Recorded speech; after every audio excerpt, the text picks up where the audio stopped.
Salut à tous et bienvenue dans Avocat, l'émission qui vous conseille. Merci d'être fidèle au rendez-vous de cette émission qui réunit une équipe d'avocats spécialisés dans tous les domaines du droit. On répond concrètement à toutes les questions que vous vous posez sur le www.avocat.net. Envoyez-nous vos questions, c'est vous qui faites le programme de l'émission. Allez, je vous présente l'équipe d'avocats d'aujourd'hui. On commence par le droit de la famille. Et oui, c'est important de parler de la famille avec notre avocate en droit de la famille, maître Sonia Sanzalone. Bonjour Sonia. Bonjour. Comment ça va ? Ça va très bien. Très bien. En compagnie, ça va toujours très bien. C'est très gentil, Sonia. Est-ce que vous avez révisé vos petites blagues? Parce que je sais que toujours une petite blague non, pour pas détendre. pas besoin de réviser. Non, je verrai suivant l'air du temps. c'est comme ça, spontané. Voilà. C'est vrai qu'en droit de la famille, c'est souvent un petit peu pesant. On a besoin d'un peu de détendre l'atmosphère. Donc je comprends Divorcer dans la bonne humeur. Oui, c'est vrai. Allez, restez avec nous. Dans un instant, on parlera avec vous d'une question importante sur la pension alimentaire. Pour l'instant, on va présenter celui qui est en face de vous. Vous avez bien un beau garçon juste en face, que pour plaisir, comme ça. Pendant 26 minutes, vous allez pouvoir le regarder si vous le voulez et l'écouter également. C'est notre avocat en propriété intellectuelle et c'est vrai qu'on en a besoin. C'est Boris Calvadjan qui est avec nous. Bonjour Boris. Bonjour. Comment ça va? Très bien. Avocat au barreau de Paris également, comme tous les avocats présents dans l'équipe. Alors plein de questions qu'on pose notamment sur Internet, sur l'image, plein de choses comme ça, c'est vrai. Oui.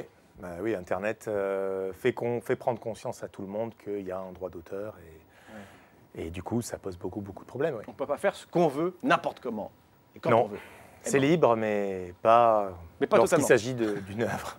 Alors, on en parle avec vous tout à l'heure. En face de vous, il y a maître Sylvia Spalter. Bonjour Sylvia. Bonjour Yves. Comment ça va? Très bien, très bien. Bienvenue dans l'émission. Et toujours contente d'être avec vous. Merci beaucoup. Avec vous, beaucoup de questions. Je crois que c'est l'avocate qui reçoit pratiquement le plus de questions en droit économique, droit commercial. Vous êtes très souvent là, vous posez des questions, vous interrogez parce que c'est votre gagne-pain, c'est votre business. Souvent, on ne veut pas faire de bêtises. Donc là, on aura encore des questions intéressantes à se poser. C'est vrai que c'est un domaine où il y a beaucoup de dossiers très différents.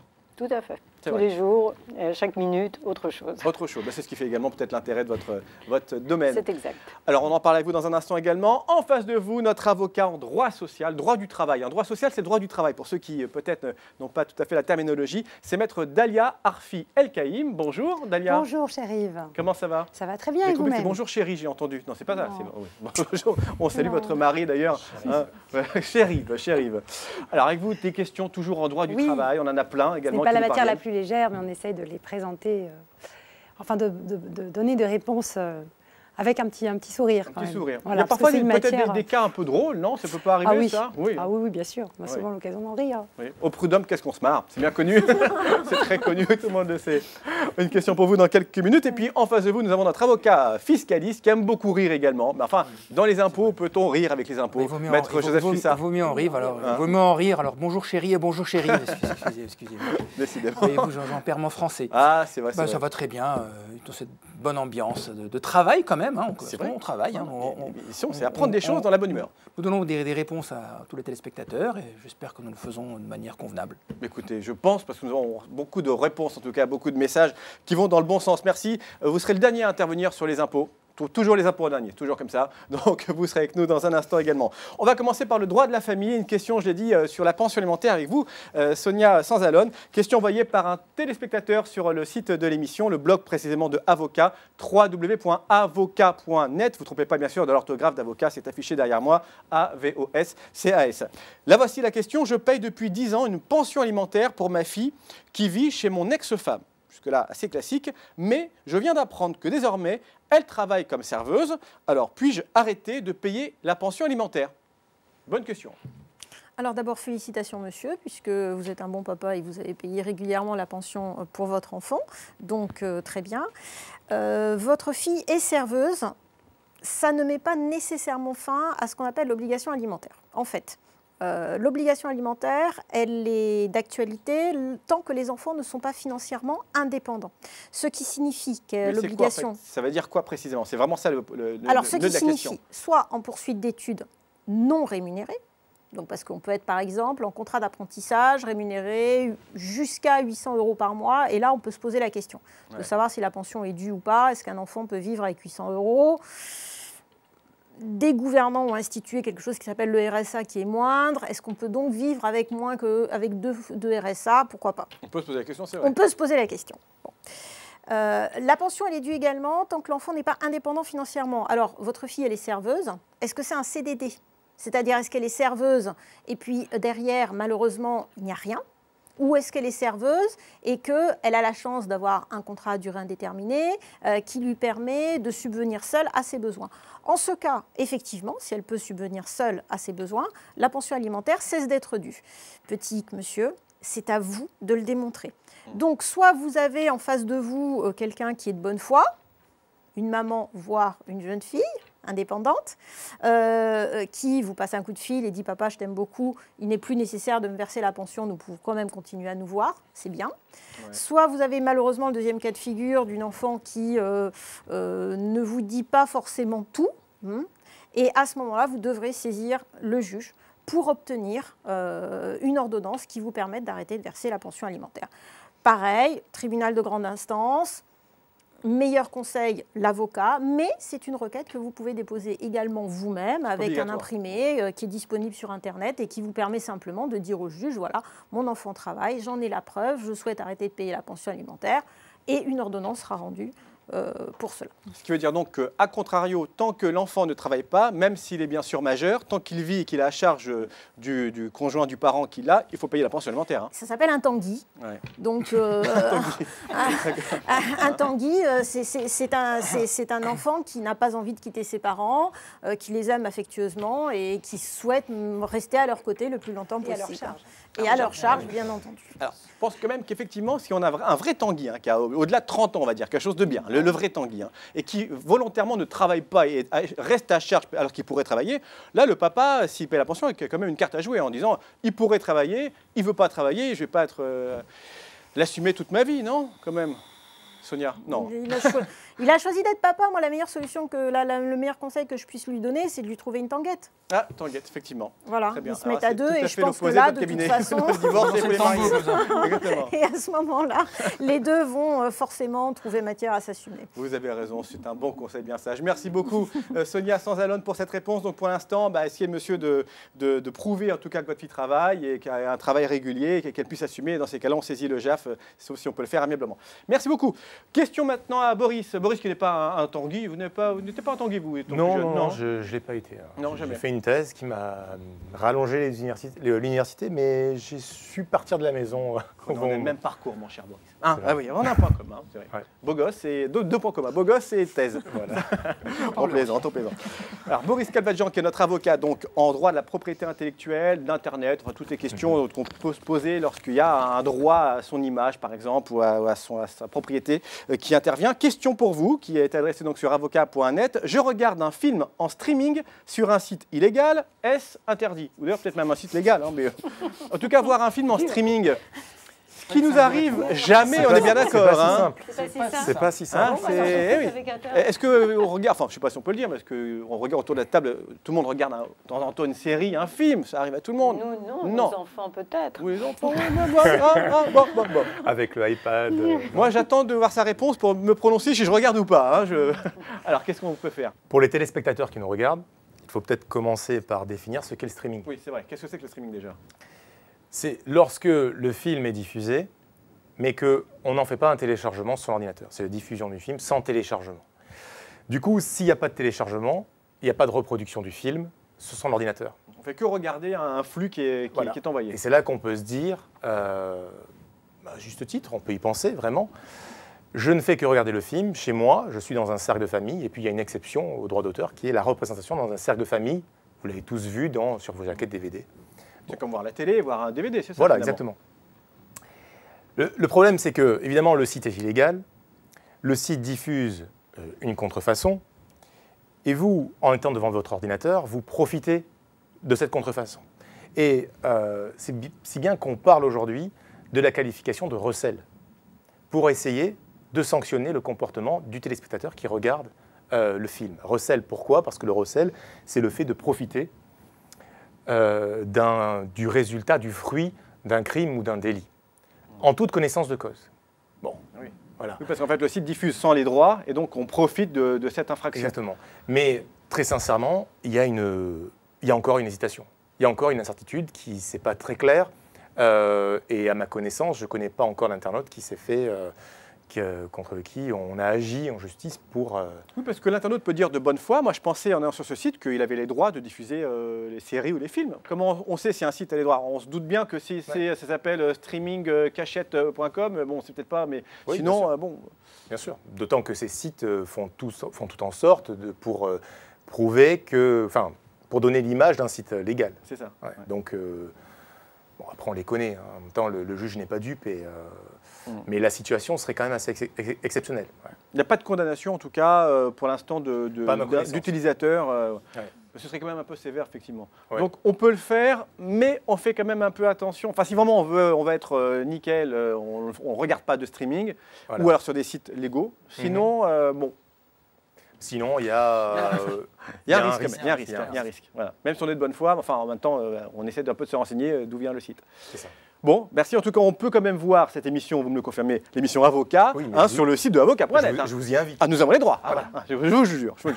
Merci beaucoup, mon cher Boris. En tout cas, très intéressant. Ça, c'est des questions qu'on se pose vraiment au quotidien en allant sur Internet. On va voir un film où on ne se pose pas, d'ailleurs, parce que parfois on ne se pose pas la question. Il faut reconnaître que moi, je ne m'étais pas vraiment posé les questions. Oui, je ne voudrais pas avoir d'esprit de contradiction, mais enfin, si on ne paye rien, a priori, on se doute que ce site n'est pas nécessairement très régulier. Ouais. Sinon, on aurait au moins une cotisation, quelque chose à payer, un droit, comme pour télécharger de la musique. On sait que lorsqu'on paye un CD, enfin un morceau, et c'est légal. Enfin, je parle sous le contrôle de Boris.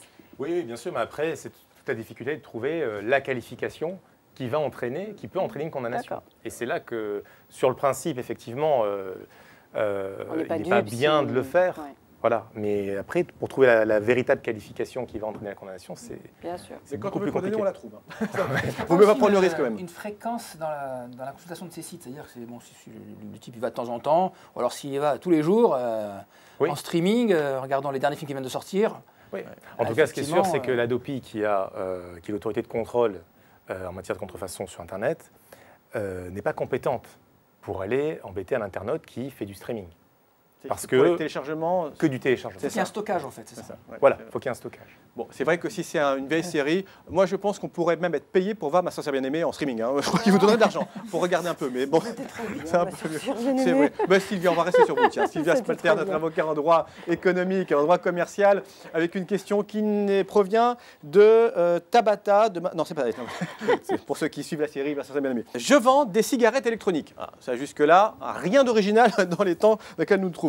Alors, mais ce sont des cigarettes électroniques d'une marque exclusivement américaine depuis un an. Cette personne vend ses cigarettes d'une marque américaine bien précise. Mais depuis peu, la marque ne veut plus travailler avec moi, sans raison d'ailleurs. Mais alors, que puis-je faire? Est-ce que notre téléspectateur qui a ce magasin peut faire quelque chose? Mais c'est un exemple, mais tous ceux qui vendent des marques dans leur boutique et le fabricant, la marque ne veut plus, n'autorise plus, est-ce qu'on peut quand même continuer de vendre ou pas? Enfin, on veut voir un peu plus clair, Sylvia, parce que là, on est perdu. Non, mais à chaque fois que vous me posez une question, cette question appelle nécessairement d'autres questions. Premier point, est-ce que j'avais un contrat avec mon fournisseur américain? Si j'avais un contrat, les conditions d'approvisionnement et de rupture, a priori, devaient être déterminées dans ce contrat. Si je n'en avais pas, nous devons savoir qu'entre professionnels, le délit de refus de vente n'existe plus depuis déjà plus de 30 ans. Donc, ce n'est pas parce que mon fournisseur refuse de me livrer mes cigarettes électroniques que j'ai un recours si je n'ai pas organisé mes relations avec lui. Vous allez me dire, mais oui, mais c'est un fournisseur américain. Et vous êtes une entreprise française, même si vous êtes une entreprise française puissante, allez faire du contentieux aux États-Unis.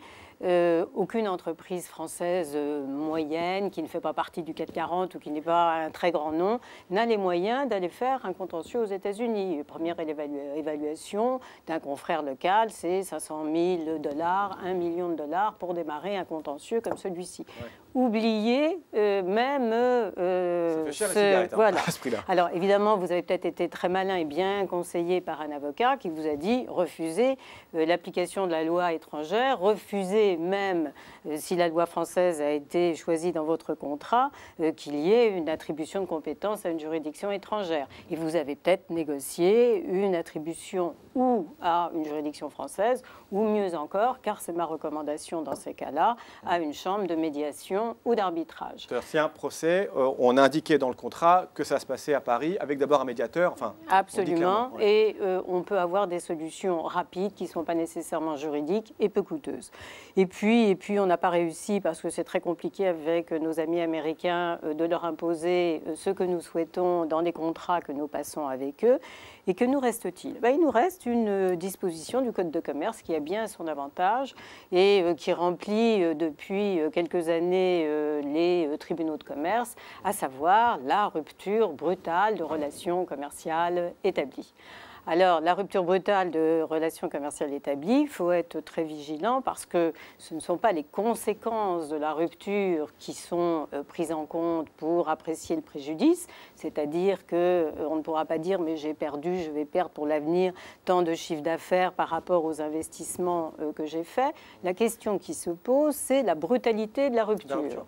Et donc, l'absence de préavis suffisant et le fait que, puisque je n'ai pas eu de préavis, je n'ai pas pu réorganiser mon activité, trouver un autre fournisseur pour ne pas avoir une interruption de mon activité.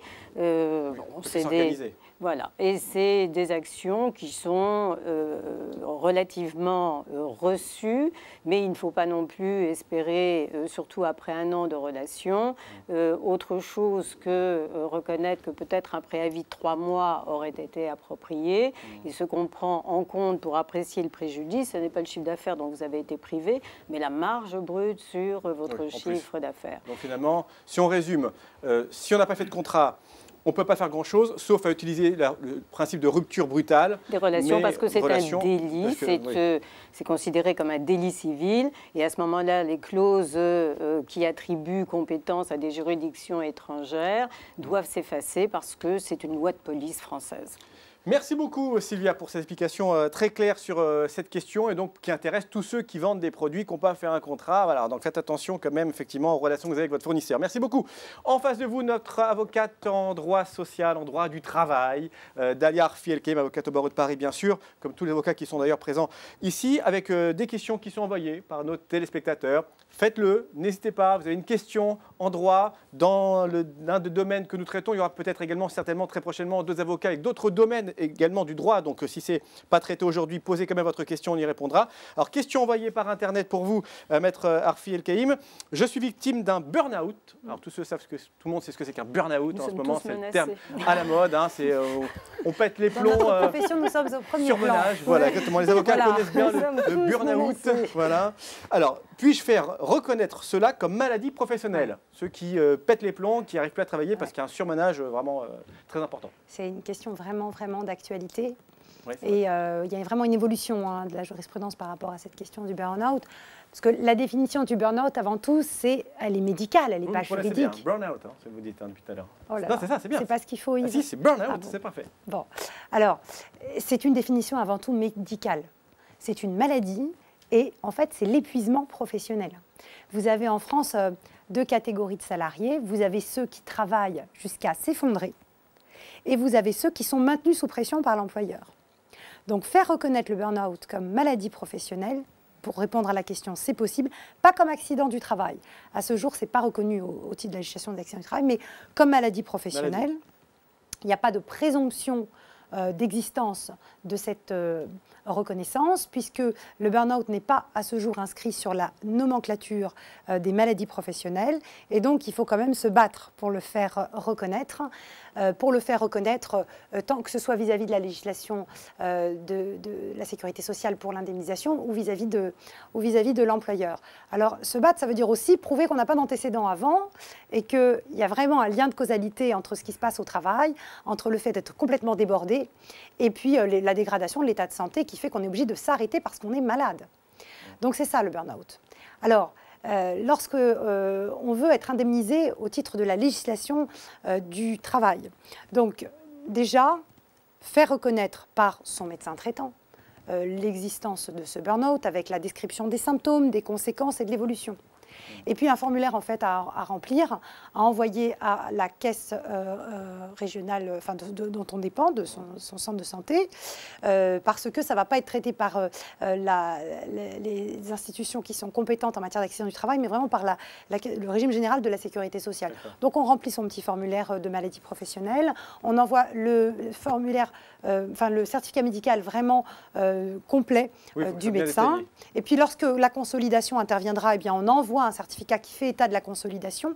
Et ensuite, eh bien, la caisse primaire d'assurance maladie va transmettre au comité régional qui, lui, va déterminer s'il y a lieu de vous indemniser avec les différents chefs de préjudice, s'il y a des dommages corporels, c'est indemnisé, interruption du temps de travail. S'il y a une invalidité, à ce moment-là, il y a une rente qui sera versée.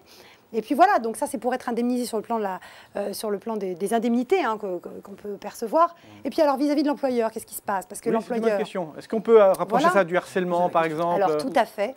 Tout à fait. Les questions qu'il faut se poser, c'est est-ce que l'employeur sur le lieu de travail a satisfait à son obligation de sécurité de résultat? Est-ce que l'employeur sur le lieu de travail s'est livré ou pas à des actes de harcèlement moral? Ou est-ce qu'il a laissé faire du harcèlement moral entre collègues et a fermé les yeux? Ou est-ce qu'il a tellement fait travailler son salarié et lui a tellement donné d'heures supplémentaires à faire que le salarié s'est effondré? Alors dans ces conditions, la réponse est oui, on peut engager la responsabilité de l'employeur. Et la jurisprudence va plus loin. Vous savez, on a en droit du travail ce qu'on appelle l'inaptitude du salarié. C'est-à-dire que lorsque le salarié est inapte pour raison de santé, l'employeur doit tout faire pour le reclasser ou adapter son poste et seulement si c'est impossible, prononcer ce qu'on appelle le licenciement pour inaptitude. Mais la Cour de cassation considère que lorsque l'inaptitude est d'origine professionnelle et donc l'employeur est à l'origine de cette inaptitude, eh bien, dans ces conditions, l'employeur porte la responsabilité de l'inaptitude, ce qui vient vicier tout le licenciement et donc du coup, le licenciement se trouve dépourvu de cause réelle et sérieuse et l'employeur se trouve donc condamné à indemniser le salarié qui est tombé malade à cause d'un burn-out. D'accord, donc c'est vrai que de toute façon, souvent, le burn-out, lorsqu'on a un patron, vient quand même de la pression que le patron exerce. Si vous laisse tranquille, c'est rare que le salarié tout seul va se créer une situation. C'est un peu un préjugé quand même. C'est vrai. Pas évident L'employeur, le salarié, c'est vrai que si on le laisse tranquille, il va quand même peut-être pas tout seul se mettre dans un état tel qu'il va faire un burn-out. Vous avez des gens qui sont malades du travail, vous avez des gens qui sont des boulimiques du travail. Ils ont du zèle. Mais on en cherche des employés comme ça. C'est pas forcément à cause de des zélés au point de tomber malade. Vous vous rendez compte, Sylvia? C'est peut-être pas la majorité en France, je sais pas. Mais en tout cas, ça existe. Et c'est pas toujours à cause de l'employeur non plus. C'est vrai. Merci beaucoup en tout cas. C'était très clair pour cette question qui est importante. Beaucoup de gens font des burn-out. Donc déjà, soignez-vous bien si c'est votre cas. Et puis après, voir les responsabilités peut-être de l'employeur si c'est le cas. Merci beaucoup. Est-ce qu'on peut faire un burn-out si on paye trop d'impôts? Ça, je me demande. Surmené par sa déclaration fiscale. Au moment de payer, c'est-à-dire vous faites des burn-out, c'est au moment de payer, vous ne payez pas. Vous avez une très bonne excuse. J'ai fait un burn-out. Je n'ai pas payé. C'est ça, Manuel 42. Excuses.